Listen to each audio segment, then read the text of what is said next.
Salut les mini-monkeys, comment ça va? Aujourd'hui, je vous mets face au mur. Ah ouais?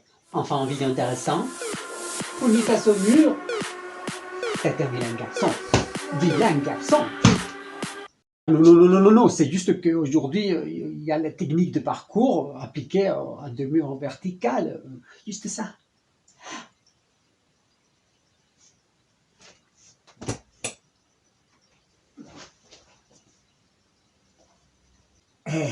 Bref, bon, bienvenue encore à cette chaîne. Bienvenue encore à Mon qui te montre.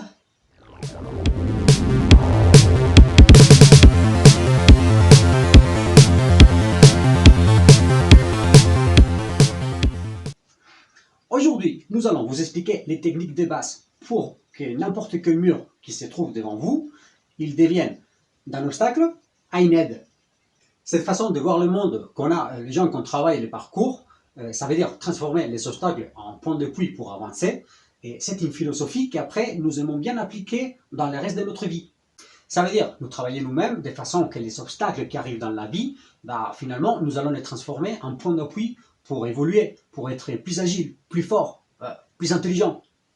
Je pense qu'il faut dire que ce n'est pas quelque chose de facile vraiment, et que ça n'arrive pas d'un jour au lendemain. Mais si chaque jour tu travailles un peu, petit à petit, cette façon de penser, à long terme, ça va être incroyable. Si tu veux partager avec nous une des expériences que tu as vécues dans la vie, dans lesquelles tu as transformé un obstacle en quelque chose pour évoluer, partage-nous dans les commentaires. Ça sera génial de pouvoir lire ça. Mais bon, on arrête avec la philosophie et on va y aller, parce que sinon, on va jamais arriver. Hey, comment ça va? La forme? Bon, pas trop quoi. Oui, c'est vrai, t'as raison. Il faut souvent prendre son temps, le temps de repos, écouter son corps. C'est vrai. Mais bon, là, t'exagères un peu. Tu vas dodo quoi? Ah, non, non, non, non. Bon, écoute, on va se réveiller un peu, et déjà, vas-y, monte là. Tu connais, non? Non, mais attends. On va faire un peu différent. Depuis là-bas. Exactement. Imagine qu'il y a un trou. Non, imagine pas, il y a un trou. Donc voilà. Comment tu fais? C'est pas mal ça.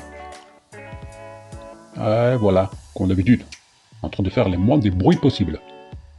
Donc, avec une distance, on peut faire un peu plus grand, un peu plus petit, mais toujours chacun son niveau, tranquillement. D'accord? On saute, regarde les jambes. Ces mouvements en ciseaux. Je lance deux bras, et une jambe en avant qui s'appuie, et la deuxième jambe, il arrive juste après. Ça va nous éviter de finir avec les orteils comme un schtroumpf. Ouais, tu peux monter, mais non. On va faire différemment. Ça, on connaît déjà. Alors, arrive, voilà. Oh, ça c'est pas mal. Mouvement en ciseaux, mais à l'envers. J'arrive en poussant et en haut. Et oui, toujours faire attention.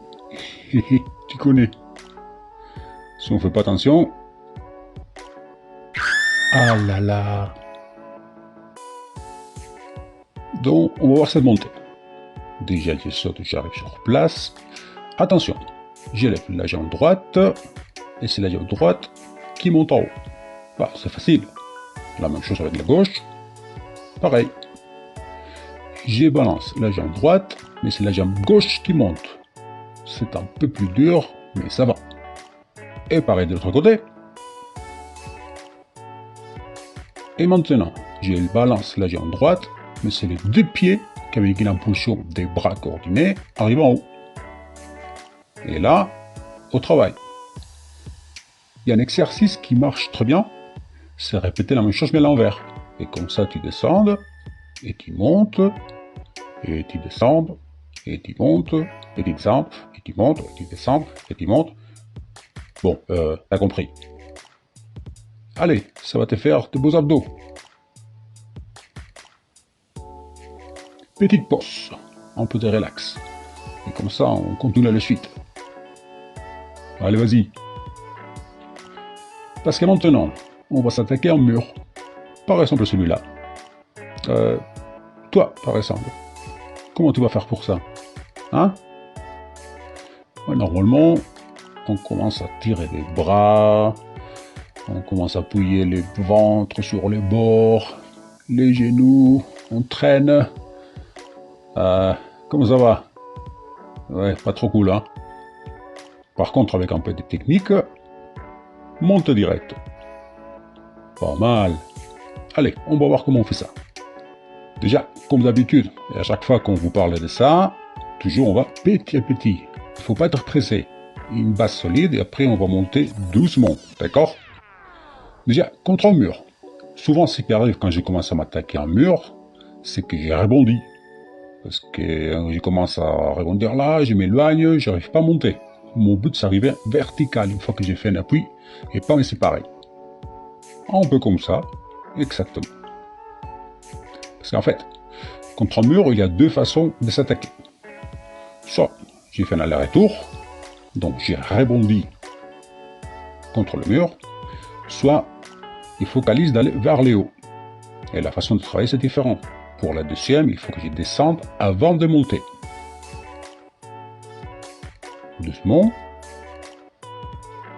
Voilà, c'est pas mal. Mais les passe-murailles, c'est un mouvement que même si on le montre 14 fois, peut-être c'est un peu difficile à comprendre. Donc on va les prendre doucement, d'accord? Déjà, réception toujours. Ah, il faut toujours faire les moins de bruit possible, d'accord? Ça, déjà, comme pour tout ce qu'on fait. Allez, vas-y.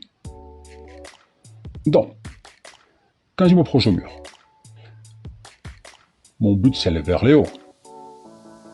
Et pour ça, il faut aller doucement et surtout je vais vous donner une petite astuce. Alors, vous allez imaginer que le mur il est électrifié, mais à tel point que si tu touches, ah voilà, toi tu blagues pas, t'as une bonne imagination toi. Ouh, allez vas-y, ça va mieux. Donc, comme on disait, imagine que c'est électrifié. Comment tu vas faire pour monter? Non mais, vas-y, viens, allez, réfléchis un peu. Ah, t'as trouvé? Exactement. Est-ce que l'électricité passe par les caoutchoucs? Non, donc il passe pas à travers la semelle de ta chaussure. C'est bien. Mais maintenant, il te faut une petite motivation pour monter ou quoi? Bon, d'accord. Allez, imagine... Ah, vas-y, un petit bitcoin là-haut. Ah, je savais. Alors, si je dois monter, mais je ne peux pas toucher avec les mains, je peux toucher qu'avec la semelle, ça nous donne déjà quelques pistes. Mais en plus, il faut prendre en compte que n'importe quel mur, en plus d'être dur, normalement, il glisse. Ça veut dire, tu ne peux pas monter en mode comme si c'était le maranier. Non, ça va pas marcher. Donc il faut compter avec l'adhérence de ta semelle et la technique qu'on va utiliser avec. Déjà, les pieds, à peu près, je les mis minimum à l'auteur de ta ceinture. Donc déjà, je calcule à peu près quand je m'approche et je commence à tester l'appui. Voilà, vas-y. Exactement. Commence petit à petit. Déjà tester les points sur lesquels tu vas t'appuyer et la flexion que tu fais avec les genoux et la cheville.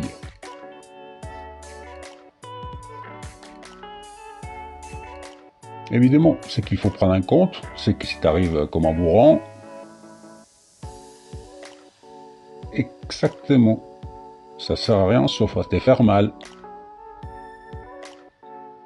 Donc prenez en compte tout ça. On va voir qu'il y a deux points de flexion comme on a dit. Au niveau de la cheville, et plus important encore, au niveau du genou. Alors, sachant ça, tu peux faire les mêmes exercices qu'avant, sauf qu'avec un peu plus de course et en sautant. Voilà. Allons-y un peu plus loin. Maintenant, bah oui, ce mur il est pas mal, mais c'est peut-être un peu haut. Donc nous allons commencer dans un mur un peu plus petit. Ça va être mieux pour nous. Notre objectif est dit non, c'est faire la même chose, mais en plus je dois monter vers les hauts et en plus il faut que j'arrive à m'accrocher, à appuyer les mains. Donc pour ça, l'appui se fait vers les mains, vers le bas, au niveau de la ceinture.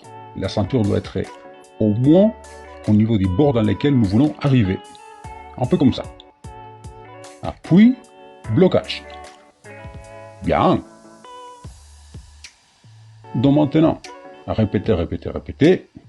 Mais attention, si tu bloques pas les bras, exactement, au revoir. Après, si tu les laisses les fesses en bas et tu les montes pas, comme on voit ici, regarde la différence. Ce qui va arriver, c'est que tu vas essayer de monter, tu ne vas pas arriver. Concentre-toi, monte les fesses, et là, c'est facile d'appuyer les pieds. Et voilà, tu es en haut. Si tu vois que tu te fatigues pendant l'exercice, voilà, tu laisses le bidon là, repose les mains, tu récupères, et on recommence. Facile, oui ou non?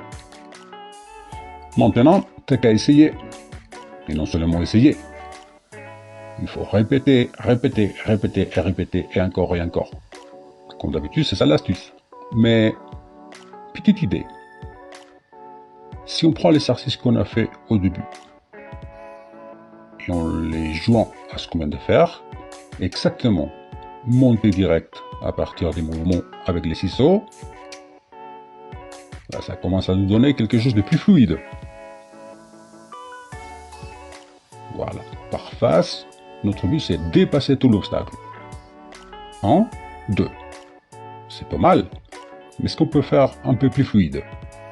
Maintenant, c'est une question de le travailler. Tu commences tranquillement. Un exercice séparé de l'autre. Tu continues un peu plus tranquille. Et là, tu commences à enchaîner. Et enchaîne encore avec la suite qu'il y aura après. Encore un autre point à prendre en compte. La distance que je vais prendre pour faire cet exercice. Alors, je vais prendre de l'élan. Mais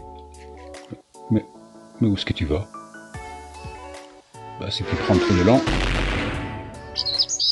Et voilà. Faut pas exagérer, non mais n'importe quoi.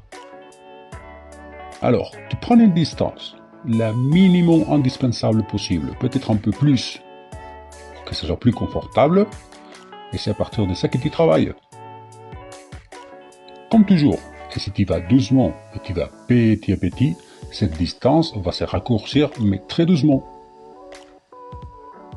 À un moment, tu auras besoin de moins de distance pour faire le même exercice. C'est ça un peu le but. Donc, continue à travailler tout le mouvement, tout l'exercice, surtout pour améliorer l'adhérence de ta semelle contre le mur, parce que c'est pas une question de chaussure, c'est une question de technique. Mais est-ce que ça, tu peux le travailler avec les mains? Bah oui, salle de main, c'était pour démarrer et comprendre l'exercice, mais bien sûr que je peux utiliser les mains. Non seulement pour monter, mais pour rebondir. Et pourquoi rebondir? Je peux faire d'autres exercices qui vont nous servir aussi. Et ça, on va les voir tout de suite. Jusqu'à maintenant, est-ce que c'est compris? Bon, vas-y, passons à autre chose. Regardez là. Nous allons utiliser la même technique qu'on a fait jusqu'à maintenant, mais avec un autre but en tête. J'utilise ça pour rebondir sans toucher les tapis. Pour faire un tapis, vous pouvez dessiner un trait. Imaginez que c'est un trou en flasque d'eau. Je peux faire un appui demi-tour, toujours bien amorti à la fin de l'exercice. Et à quoi ça va nous servir? Vous allez voir. Imaginons qu'il y a cet obstacle ici. Il est trop mou ou difficile pour s'appuyer et trop haut pour le sauter directement. Donc, comment tu vas faire? Non, pas comme ça. Alors, si je pense à tout ce que j'ai appris et je jette un coup d'œil, ça c'est pas mal. C'est ce qu'on appelle un tic-tac. Et pour ça, ce qu'il faut faire, c'est m'approcher en diagonale contre le mur mais une diagonale moyenne. Parce qu'une approche trop collée au mur, ça va nous faire glisser la semelle. Et si on se décolle trop, le point de réception, ça va pas être très bon. L'appui du seul pied qui va s'appuyer contre le mur, si le mur nous reste à gauche, c'est le pied gauche, et à l'envers, en utilisant tout ce qu'on connaît déjà, sauf que ça va être à partir d'une diagonale. Donc il n'y a pas grand chose qui change. Attention, genou droit va nous indiquer la direction vers laquelle nous voulons aller. Et la réception toujours. On peut rassembler les jambes pour une réception bien amortie en faisant les moins de bruit possible, comme d'habitude. Et maintenant, qui a qu'à tester? Bien, c'est pas mal ça. Allez, entraînez. À partir de maintenant, contre un mur, essayez de découvrir de nouvelles techniques, de nouveaux entraînements, de nouveaux défis. Il n'y a que toi qui mets les limites. Alors, vous avez réussi à monter le mur? C'est lui que vous avez vissé l'autre jour? Si ce n'est pas le cas, ne vous inquiétez pas, ça arrivera. Et de toute façon, rappelez-vous des 3 mots magiques. Entraîner, entraîner et entraîner. Ah là, je t'arrête tout de suite. C'est même pas 3 mots magiques. C'est juste un seul mot répété 3 fois. Et en plus, c'est même pas un mot magique. Un mot magique, c'est, je sais pas, Expelliarmus. Ouais, bon, d'accord. Bah, je pense que si on réfléchit un peu, on comprendra. Avant de partir, pour les prochaines vidéos dans lesquelles on parlera du parcours aussi, je vous parlerai aussi de quelque chose laquelle on m'a souvent demandé. Comment s'habiller pour faire du parcours? Mais jusqu'à ce moment-là, c'est moi qui vous pose une question. De quoi vous voulez qu'il parle la prochaine vidéo? À quoi vous voulez vous initier? Qu'est-ce que vous voulez apprendre la prochaine fois? Allez-y, demandez. Ah, je ne suis pas le Père Noël, mais je suis sûr que quelque chose on pourra faire. Mais bon, je vais vous laisser tranquille un peu. Mais rappelez-vous, file-moi un like, abonne-toi à ma chaîne, et soyez méchants! Ici, Monkey. Attendez. J'oublie quelque chose. Fin de la transmission!